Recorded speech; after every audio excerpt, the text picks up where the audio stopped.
Hello, in this video we're going to be discussing about Deborah and Barak. So we're going to begin from the time when the Israelites were delivered from the land of Egypt by through the leadership of Moses, then later through the leadership of Joshua. Then they entered the land of Canaan and God was with them. Because God was with the Israelites, they were able to drive out the Canaanites, but there were some remnants, a few that remained. So when they reached the land of Canaan, God gave them a command. He told them that they were not to intermarry with the nations that remained in the land of Canaan, because if they did that, they were going to be led to worship the idols of Baal, idols of the other nations that remained. So time went by and the generation that came from the land of Egypt died. Then a new generation arose and they forgot about God.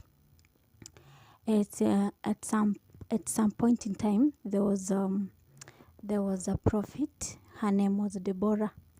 Deborah was a prophet who would sit under a palm tree and the Israelites would go to her. In addition to that, she was also a judge. And during this time of Deborah, the Israelites abandoned God. And because of this, God abandoned them as well. So in this period, we have Canaanite king. His name was Jabin.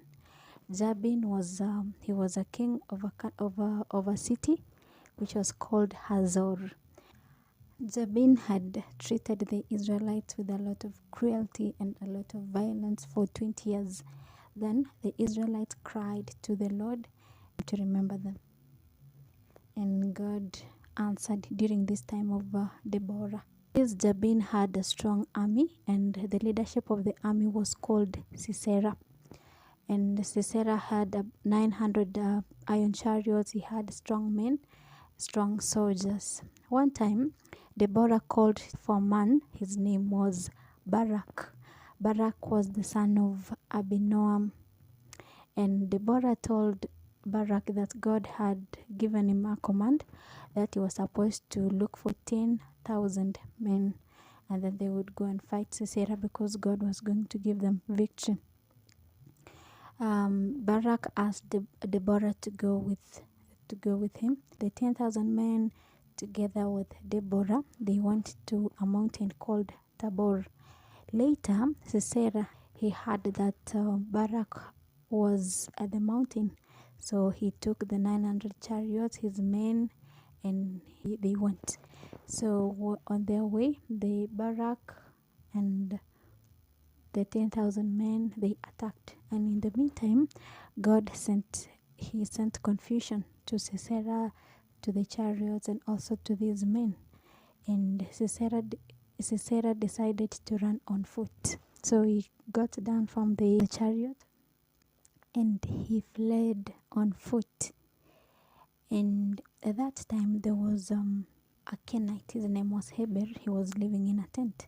So Sisera ran on foot and he went to the tent. At this time the wife of Heber, Jael, was in the tent. So she went to meet Sisera, and then she invited him to the tent and told him not to be afraid. Sisera went in, and then Jael hid him beside the curtains.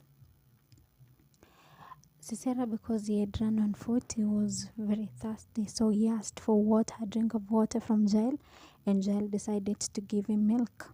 And then Sisera asked Jael to stand at the door of the tent, so that if there was anyone who came looking for him, he would say that he wasn't there. So Jael gave him the milk and he showed him a place to hide. In the meantime, because Sisera had run for some distance, he was tired, so he fell asleep. Jael took a tent peg and a hammer, then drove the tent peg through the side of the head of Sisera, and Sisera died. At the same time, Barak and the 10,000 men were able to catch up with the men, the chariots, and the men of Sisera, and they were able to kill all of them. So the chariots and the men had died on the other end. On this side, Sisera was also killed. So Barak ran after Sisera. He arrived at the tent where Jael was, and Jael showed him the dead Sisera. And at that point, the Israelites were given victory by God, because the people of Israel had cried to God